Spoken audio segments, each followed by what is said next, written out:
it's just the down arrow or Just the down arrow? yeah, down arrow over. Thank you. Okay.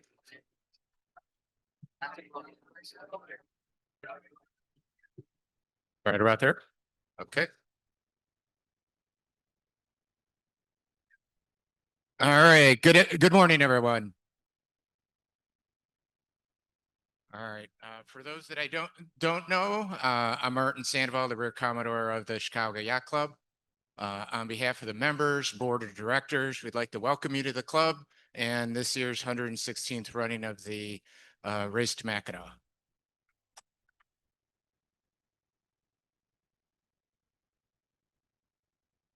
As we all know, the fun doesn't happen in the water without the support of sponsors. Our presenting sponsor, Wintrust. We also have Mount Gay, which you'll have plenty of rum if you already haven't.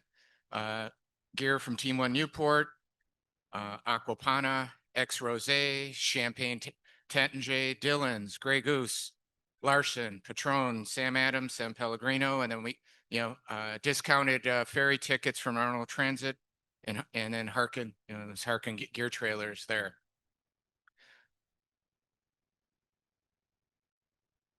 All of this doesn't happen without an inordinate amount of effort from the MAC committee, led by Win Saldani and Kevin Foote. Let's give him a hand.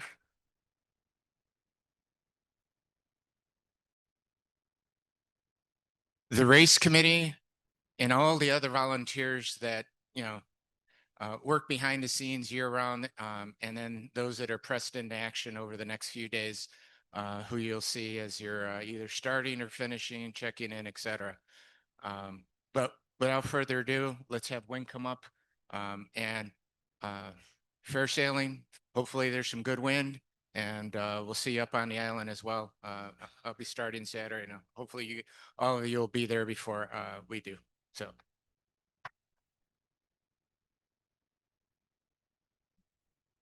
Good morning, everyone. I'm Win Saldani, chair of the Race to Mackinac.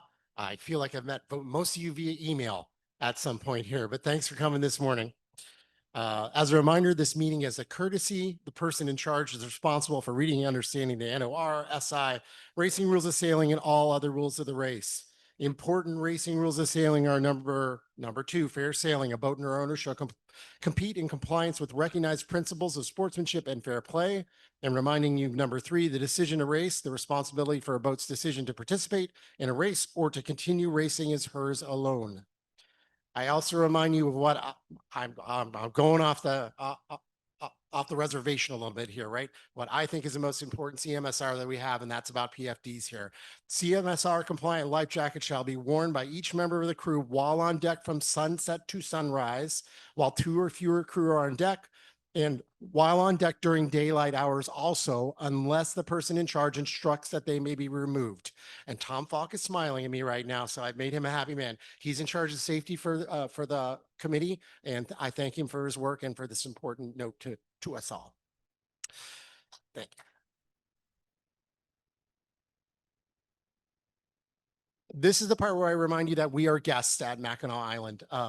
The island appreciates us coming up there, but we are visiting them and kind of taking over their town for a couple of days. One thing that we do is we take over the marina. I'm not going to read through this whole list of regulations for the various marinas. I do need to emphasize, though, because someone does this every year.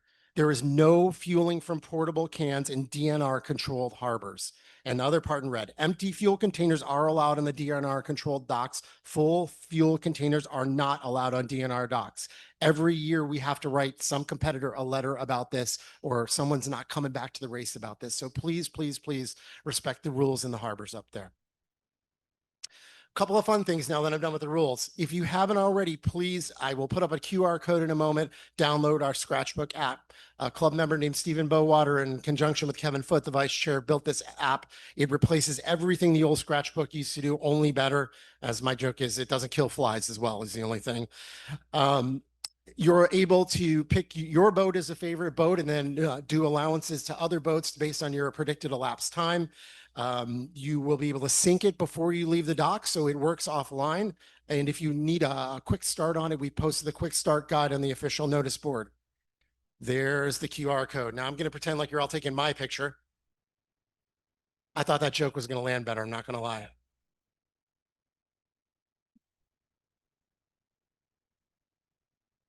Give you one more second. There's going to be more QR codes in a minute. Everyone keep your phones out for the QR codes. All right. Okay. These are also on sandwich boards around the club if you didn't get it just now. Here's the other QR codes. Track the race with YB, race results Nautical Cloud, the overall program, the schedule. Join the WhatsApp group, bottom center. Please, if I can emphasize one of these for competitors. Join the WhatsApp group, bottom center. Again, there's sandwich boards around the club. Go ahead. We posted links in a number of places, sent you emails about these. Please take advantage of these resources to stay in touch with the race. On Facebook, we're Chicago Yacht Club Race to Mackinac. Instagram, Race to Mackinac. My media team has asked you to please use hashtag CYCRTM. And if you have Starlink, if you have internet access post during the race, we're going to also have a way for you to give us your videos, images, all the great stuff on the race afterwards. So keep an eye out for that. Fireworks. In conjunction with the Storm Trisol Foundation, we're presenting fireworks 9:45 Tuesday to celebrate the 150th anniversary of the Chicago Yacht Club. Please join us for that. Importantly, horses do not like fireworks. And so the taxi service and the carriage service is going to be shut down for a couple of hours on Tuesday night. Most people walking around downtown, that's not so bad. If you've got a dinner reservation at the Woods or somewhere else, contact your restaurant. If you're somewhere far away from downtown, and figure out when you should get there and when you will be able to return downtown. But please do enjoy the fireworks. There's something special. The last time we did this, I think, was in 2008 for the 100th running of the Chicago Yacht Club Race to Mackinac. So please, I hope you'll come and enjoy that. Marty thanked the MAC committee and the race committee. I'm going to do just a little bit more. So on the top left there, that's the Chicago Yacht Club Race to Mackinac committee. I would ask any members in attendance to stand, and I would ask for a round of applause, please. Bunch them out there, yeah.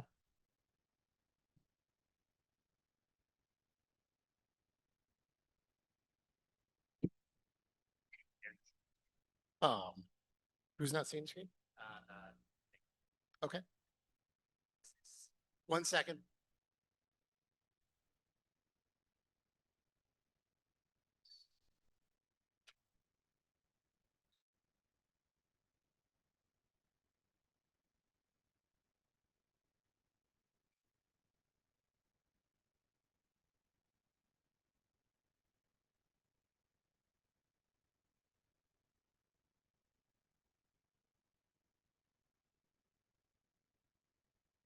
It was a great show for everybody here.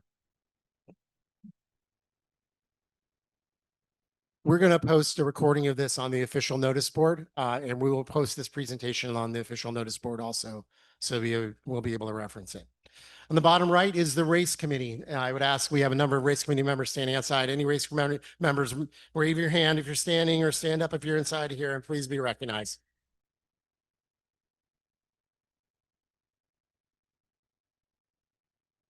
And speaking of the race committee, it's my honor to hand the presentation over to the race committee, our PRO, Leif Sigmund, and our deputy race officer, Jennifer Dorsch.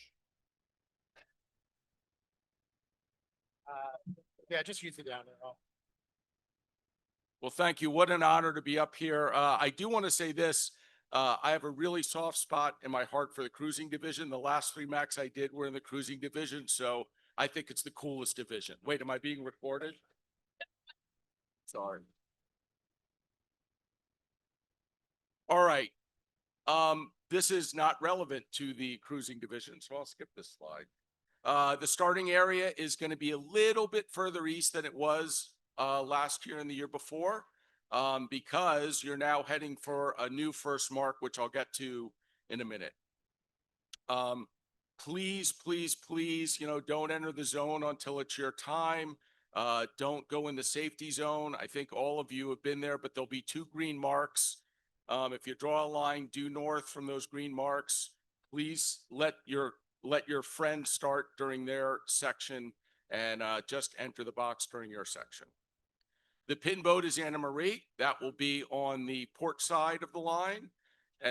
And that is your check-in boat. For the cruising division, remember, you have to check in with Anna Marie, either using your sailboards.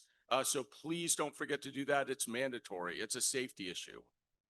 And there is the signal boat carrier. That will be on the other end of the line, and your start will be between the two flags on the signal boat and the pin boat. Here are some of the flags you might see out on the course. Please respect them, listen to directions, and you know, if one of the marshal boats tells you to do something, please listen. They are scrambling to do their jobs. What's new this year? Just some subtle changes. We have a skyline mark, which I'll get to in a minute. We have no bridge call in, which isn't new. You did not have to call in from the bridge last year. And this year, there's no need to call in to confirm your finish at the finish line. More about that in a minute. So the skyline mark, very, very clear in the race instructions and the sailing instructions where that thing is. It will be as big as we can get, orange tetrahedron. You take it to starboard. I do want to say that I don't anticipate this, but if the race committee boat is flying the G flag, the Gulf flag, that means that we are not using the skyline mark. Again, I do not anticipate that we will be blowing off the skyline mark, but please look for the flag, and we will also try to make announcements. So at the finish, on channel 73, we may broadcast information, but and we really want you to listen to 73 until you switch over to docking, but there is no need to call in your finish. I know you're all used to doing that. You're used to hearing Hella's voice. You'll still hear Hella's voice and others. And we might acknowledge your finish, but you do not have to call in and have your finish acknowledged. That is a change this year. We have timing gates if you're interested in yellow brick and YB, and these are where they are, and you can use them to kind of see how you're doing at each point. Electronic finish declarations, very, very important. You will get an email with the finish declaration. That can be forwarded to someone else, but the link is unique to each boat. So if someone on Matt Gallagher's boat forwards it to someone on Tom's boat, Tom is going to fill out the finish declaration for Matt Gallagher. So do not finish them outside of your boat. Also, when you're near the finish line, you will get a text that also will give you a link to the finish report. That text does not mean that you've completed your finish report. That's just a reminder to do your finish report, and it'll get you to the right place. All right. If you're retiring, you can also use the finish declaration to let us know you're retiring. Please, if you're retiring, give us a status of the crew in the boat and where you're going to go. All right. We follow every boat very closely. And when a boat retires, our first thing is that we worry if everyone's safe. So please let us know that everyone's safe, or if you need help or whatever. Obviously, your first call is to the Coast Guard, but when you retire, please fill out that declaration form so we know what's going on. Here is the finish declaration. I think it's pretty self-explanatory. It's the same as last year. You just fill in either your time, who was ahead of you, who was behind you. But again, I think it's pretty self-explanatory. Now, I want to put a little pitch in we're using this Nautical cloud system for the second year in a row. And there's a really, really good competitor app. If you don't have it, I highly recommend that you use it. It's fun. It gives you a lot of great information. So here's what the first page of it looks like in the screen on the left. If you click on view live results, it takes you to a web page where you can look at the live results. That's the second screenshot.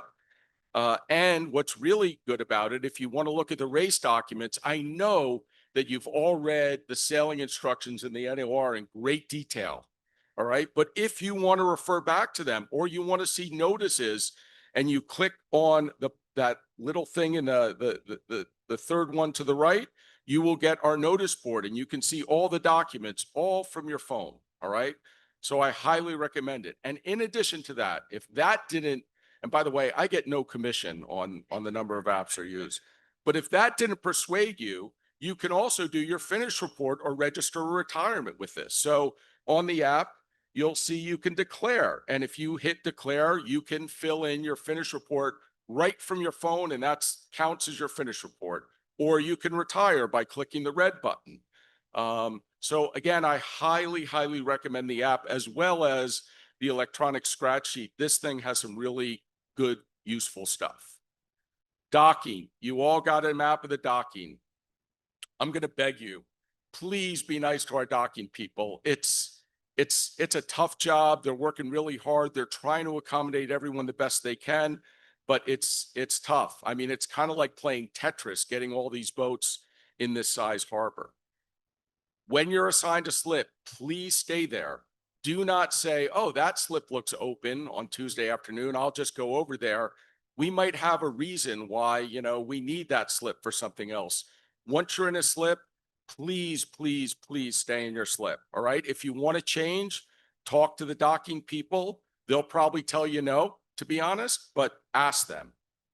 And remember, they're your friends. Okay. So after the race, you turn in your YB tracker. There's this race headquarters on the dock. It's the DNR headquarters, same as last year. You have to submit your electronic finish declaration. And then finally, last step, important step, get your drink tickets. We withhold your drink tickets until you turn in your YB tracker. So I hope that's motivation enough. But if not, there's some harsh penalties for not turning in your YB tracker. And finally, we really look forward to seeing you all at the party at Mission Point. The party's at the same place as it was last year. Jen, anything to add? Jen has, yeah. Yes, we flipped the radio. One other new thing, we flipped the radio channels this year. So we will be, and we did that because we were having a lot of people were ordering ice out to the committee boat inadvertently. So this year, the race committee will be on 7-3 and docking will be on 7-8. Okay, so that's flipped from before, 7-3 and 7-8. And hopefully we don't get as much ice out on the race committee boat. And with that, I just want to really thank you all for being here. Again, from me and Jen and the rest of our 50 volunteers, I cannot tell you what an honor it is to run this race. I'm really excited, and I'm kind of got my fingers crossed for some good weather, but you're going to hear about that next. Yeah. Yeah.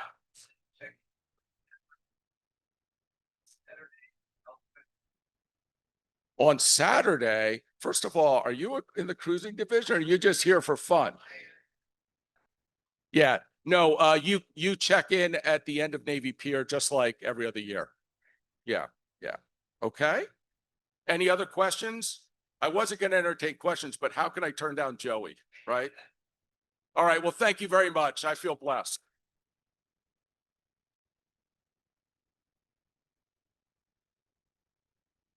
The Scratchbook app is distinct from the Nautical Cloud competitor app. The Scratchbook app will also have the race documents inside of it. Press the sync button and it'll download the latest, greatest. So it really, I've known Chris Bedford since 2008, and he's become a great personal friend.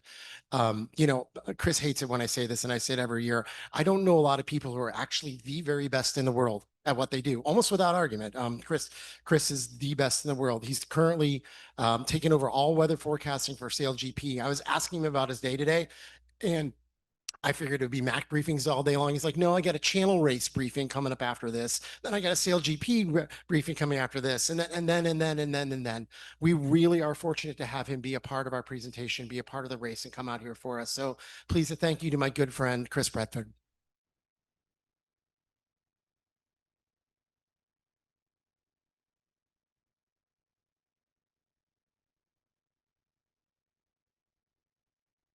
All right. Thanks, Win. That was too nice, too kind. It's being the world's best meteorologist is very much like being the world's tallest midget. Exactly the same. All right, so here we are again, faced with another daunting trip up Lake Michigan. And we will have all the elements of a normal Mac race, except for a lot of wind. Except maybe in a cell or something, you might have a lot of wind. It's going to be a pretty slow race, I think. I also believe that they've turned the boat magnet on the Michigan shore. And so you will be hugging the Michigan shore a lot. Not that you don't always do that, but this year a little bit more so. So let's get down to it. As always, you should continue to monitor the forecast as the race progresses. You know, some of you are going to be out there for a few days, and things do change. What I say here today may, well, I'll tell you right now, isn't going to be what happens in 3 days from now. So you should be updating the forecast along the way and keeping track of any official warnings or advisories that are being posted. We're all using our weather apps nowadays, and that's great. It's an excellent way to get access to really great information. Just be aware that everything has its pluses and its minuses, and make sure you understand what you're looking at, particularly if you're using radar. It's what you see is not always what you get. And quite often the radar image can be delayed. Keep in mind that in the middle of the lake, the radar beam's actually passing 4,000 or 5,000 feet above your head. So it's not actually seeing what's down low on the water. So there are limitations, and you need to take that into account. Also, grid files. We all talk about grid files. A grid file says this, a grid file says that. They're just guidance. They're not forecasts. Just don't treat them as if they're exactly what's going to happen. You should always be backing it up with your own observations, checking the guidance to see how it's performing and so forth as you go up. So just keep in mind that even though you have all this great weather information, there's still a lot we don't know about how the atmosphere is working at any given time. All right, so as usual, we have to consider the possibility of thunderstorms this race. This is the official outlook from the Storm Prediction Center showing a general risk of thunderstorms today. I think actually this is more tomorrow morning, sort of after midnight tomorrow into the early morning tomorrow. This covers until 7 a.m. tomorrow morning, shows an area of general thunderstorms up the lake. And then as you can see here, there's an increase for the period from 7 a.m. Saturday up to 7 a.m. Sunday, an increase in probability and severity possibility from marginal to slight risk over the southern portion of the lake, and general thunderstorms up across the northern portion of the lake. So again, you'll want to be monitoring things as you go up the lake to make sure you know what's coming. And I'm not that this is always the case, but I believe in this instance, these will be the types of storms that you will be able to see coming. They will be tracking toward the lake. And so you should be able to get a little bit of history on them if you're monitoring the radar. These aren't necessarily cells that will be developing in situ right over you. You should be able to track them a little bit as they're coming towards you. But again, just treat everything with respect. If it looks bad, it probably is. The lake calms down quite a bit as you get further to the north, and we get a cooler air mass coming down across the lake. So Sunday and Monday both look free of weather for the most part. Looks pretty nice. All right, here's what we're looking at the moment. We have a high pressure area that's sitting over Michigan this morning. So we've got pretty light conditions across all the Great Lakes. We have a little bit of a circulation around the high. Of course, it's circulating clockwise. And so that gives us sort of a northeast to east flow across the southern part of the lake.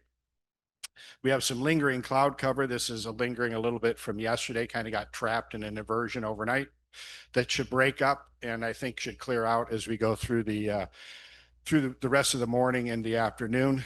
Probably some cumulus developing onshore, indicating some thermal component.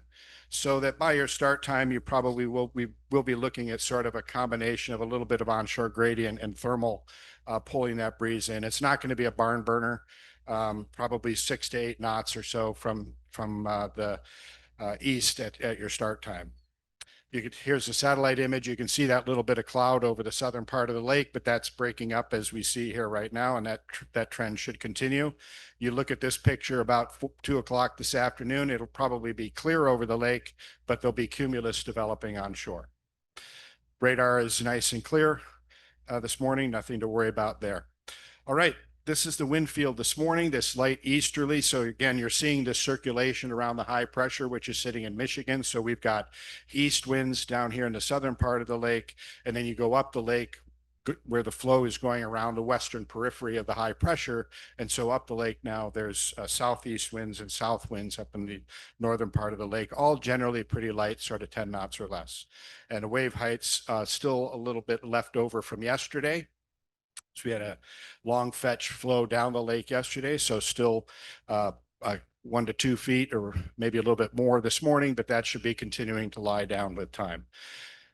Lake temperature is a little bit cooler this year, not a lot. It's in the mid 70s in the southern part of the lake. Central Lakes around 70, and the northern part of the lakes in the upper 60s. Not too far off of climatology, so that's good. Always good to know what the lake temperature is, because the colder the lake is, the warmer the land is, the stronger the lake breeze component. But this year, many years we have a very warm air mass and we're getting into the 80s and 90s onshore. This year, we're not quite there. It's going to be a more moderate land temperature.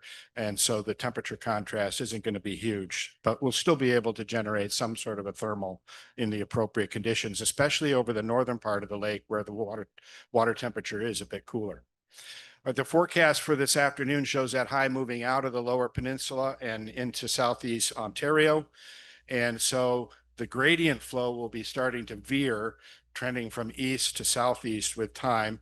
And the important factor here is to look out to the west, and you see that low pressure that's sitting over South Dakota. And that's going to become a factor later tonight, and especially tomorrow. So here's the wind field forecast for your start time. Pretty much a classic kind of lake breeze look, where we have a light spot sort of in the middle of the lake, slightly over toward the Michigan shore, and all the air is sort of flowing out of that spot. So that's where the lake breeze is being generated. It's sort of sinking at that central location and then flowing inward to the shoreline. And so you can see that inward flow down here in Chicago, where it's coming in from the slightly north of east direction. And so probably, as I say, at start time, I'd say about a 0.80 wind direction, 6 to 8 knots would be my guess at the moment. You go up the coast and the flow veers around and comes in from the southeast and then the south further up the Wisconsin shore. All right, as I said, sea state's going to continue to calm down. Today, light winds across the lake. Anything that's there is pretty much just left over from yesterday. By this evening, the high moves to western New York, and we start to see that low moving a little bit. It's coming in from the west, and you'll notice that NOAA is showing a chance of rain and mixed thunderstorms across Minnesota and Wisconsin. That's the area, that's the region you want to keep an eye on. So although there's nothing threatening for this afternoon or even this evening, really, until early tomorrow morning, that's the area you want to watch to see if anything is developing up in that section, because that's the stuff that is going to progress toward us tomorrow morning. This evening, the wind field continues to show this lake breeze circulation, although it's starting to calm down. We're losing the temperature contrast between the land and the lake, and you'll notice that the lake actually gets pretty light. There is a little bit of pressure still holding in the middle part of the southern lake, and that's because of that. There's a gradient component. As the high moves away, the gradient's actually increasing. So in the southern part of Central Lake Michigan, there's still a little bit of pressure. So what you'll see in the routing is a lot of it goes up to the skyline mark and then heads over to the Michigan side, because it's making use of that extra pressure in the middle part of the lake. If you stay glued to the Illinois-Wisconsin shore, the wind just gets lighter and lighter. So the routing is saying you want to go out in there. But again, that's what the routing is saying, and that's based upon the modeling. That makes sense to me that you would have a little bit more pressure in the middle of the lake at that time of day, but you will need to continue to monitor the forecast and see if that trend continues. All right, for just after midnight, you can see the lows moving into Iowa at this point. And basically, we have an area of disturbed weather developing up from there into western Wisconsin. So again, this is where we want to keep our eyes peeled up and monitoring that section for the development of cells. And this is kind of the uncertainty in the forecast is exactly how this is going to look. And this is one take on it. This is probably overdoing the amount of convection and thunderstorms that are going to be actually present. So we're probably seeing a little bit more than what we normally would. But I think that, all right, I think that we want to keep our eyes peeled, and you can see it kind of moving down from the north and then another area moving in from the west. The stuff moving down from the north is the leading edge of a northerly shift that is going to be coming down the lake on Saturday. And so that's probably the section that you guys are going to encounter. There's another section that comes in here from the west, and that's going to affect the starters, the racing division tomorrow for their start. It actually sort of perfectly coincides with their starting window is the time that those cells come in. But you guys will be further up the lake. And so you'll be probably watching for the stuff that's coming down more from the north, northwest and north. All right, so here's the forecast wind field for early tomorrow morning, and you can see pretty calm across most of the lake, but a little bit more pressure in the southern section of the lake. Now, notice the wind has veered all the way around in the southern part of the lake now to the south. So that's the indication that it's going from the high pressure dominant to the low pressure dominant wind direction, or what we call the prefrontal flow. Further up the lake, you can still see the circulation from around the high pressure up a little bit up the lake, and there's kind of a light patch in between those two flows. They don't really necessarily connect. So here's the forecast for Saturday morning. Low pressure and analyzed over southeastern Minnesota. And again, that's the area where we're watching for the cells to be moving out of, sort of associated with that low pressure wave as it moves toward the east. Still in southerly component predominantly, but as soon as we get any kind of weather on the lake, that of course is going to mix up. We'll have the cells themselves generating their local wind fields. But the trend is going to be basically southerly wind until this weather comes through, or southerly component wind until this weather comes through. And then on the other side of the weather will be the northerly filling down the lake. So here we are Saturday morning, and there's that southerly flow coming up the lake. Sort of it's not really strong, sort of probably call it 5 to 10, but over on the Michigan side, it's a little bit stronger. And that's why a lot of the routing is taking you over there to take advantage of that better pressure early on. Sea state still pretty calm, less than a couple feet, and probably less than that. Now here's where things get a little confusing. This is 1 o'clock on Saturday. And what we have here, the reason that this is confusing is this is when the cells are moving through. So those cells now are basically the ones that you're going to be encountering are coming through the central part of the lake. And you can see it's southerly breeze to the south of them, northerly or northeasterly breeze in this case to the north of them. You're going to be crossing that wind shift line as the cells come through. Of course, within the cells itself, the wind could be any direction. It really, the flow will depend on where you are relative to the downdraft created by the cell itself. So be prepared for changing wind directions, brief gusts. There could be some severe cells in here. So that means we could have, gusts up to 35 knots or more. So again, be ready for that possibility. As we go into Saturday evening, the low moves across the lake, and now you should be solidly in the northerly breeze as it comes down the lake. It's high pressure up over southern Canada, headed toward western Lake Superior at this time. And that'll be kind of a clearing breeze. And here's the the shift and pressure in the upper part of the lake that you'll be getting into and sailing upwind for a good length of time Saturday into Sunday. And the sea state, of course, will increase a little bit once that northerly fills down, gets a little bit longer fetch, a little bit more pressure. By Sunday, the whole lake pretty much is in this northerly breeze. Notice it's a little bit lighter in the northern part of the lake. So there's sort of, after the front goes through, this sort of slug of stronger pressure that sort of drains down the lake. And so you're going to be sailing through that. And on the other side, it gets a little bit lighter. And that high pressure, you can see it here on the map for Sunday morning, heading toward western Lake Superior. All right, here's the Sunday morning. Pretty much the whole lake is showing north and northeast breeze. Now, the northeast breeze in the southern part of the lake is because of the circulation around the high pressure.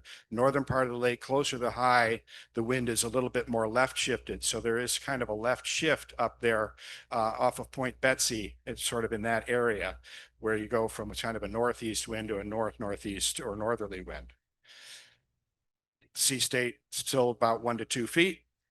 Now notice here Sunday midday, the north part of the lake goes quite light. That's because the high pressure is coming in, the gradient's going calm, and now we're starting to get lake breeze. And you can see lake breeze developing on both Michigan shores, the lower peninsula and the upper peninsula. So there's northerly and northwesterly lake breeze flow on the Michigan shore, and then a light patch outside of the Manitous and Beaver, and then the northern shore is going into the southwest at that time.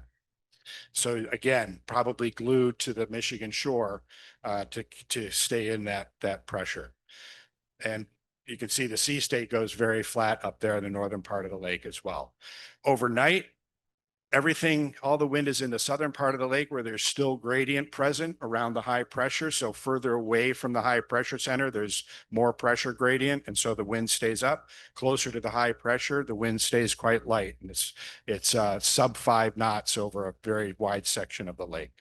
Here Monday morning, the high now is moving out to the east, and you'll notice a new frontal system coming into the plains, and some weather starting to develop out to the west there. Not a problem for us Monday, but what will be happening is now we'll start to get a southeasterly flow around the high pressure coming in.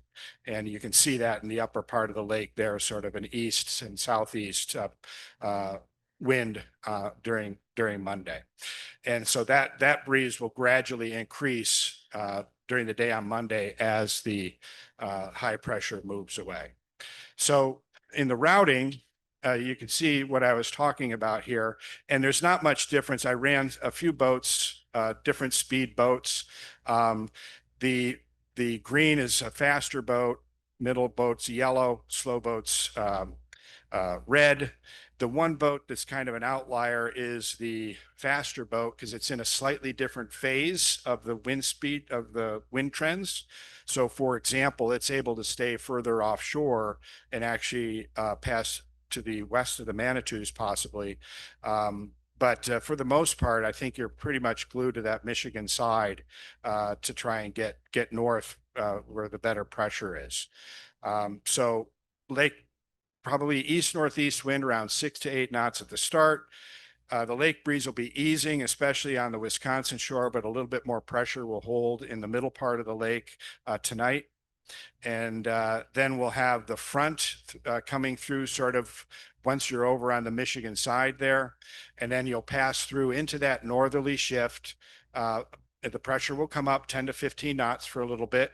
And then as you sail further north, you'll get toward that lighter patch because the stronger northerly winds moves down. And then the winds will veer around into the northeast and east as you get up to the northern part of the lake. So a pretty active, changeable race weather-wise, but not particularly quick, unfortunately.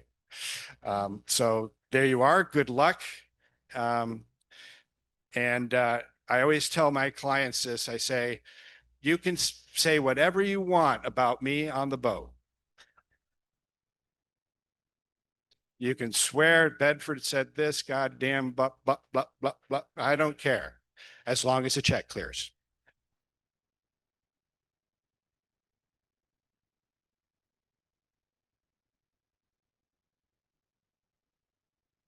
Hi. Thank you, Chris. I'm Ron White, Chief Measurer. I usually poke a lot of fun at Chris, but we've mutually agreed offline here to implore the club next year to install an ADA compliant ramp because both of us are physically falling apart. Thanks for the lift, Chris. One other quick thing, when in the future, based on your delivery, I think you should leave humor to me. See, that's how you do it. All right. We have two possibilities in our NOR for how we're going to score. Well, actually, four possibilities. We have our traditional Chicago to Mackinac custom wind mixes that are printed on your certificates.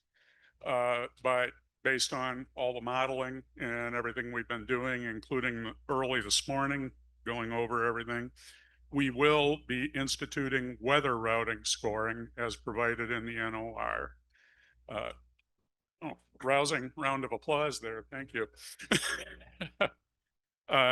Those time correction factors will have to be posted by no later than 2 to 4 hours before the first warning. We intend to push those sooner. You'll see them on the notice board. You will also see them pushed to the CYC RTM Scratch Book app. So give us not too awfully long, probably, that they will be posted soon. Last item, saw some of our judges in the back of the room. Our judges this year, Chief Judge is Lance Smotherman. If you're here, stand. There you are. And new to the MAC this year is Jeff Borland.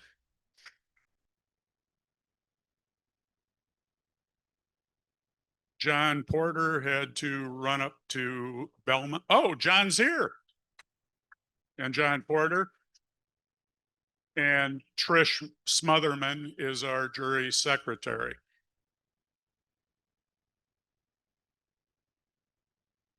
Thank you to the judges.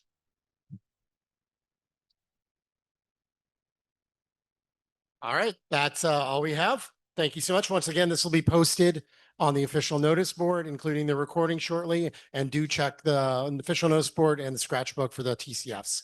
Thank you.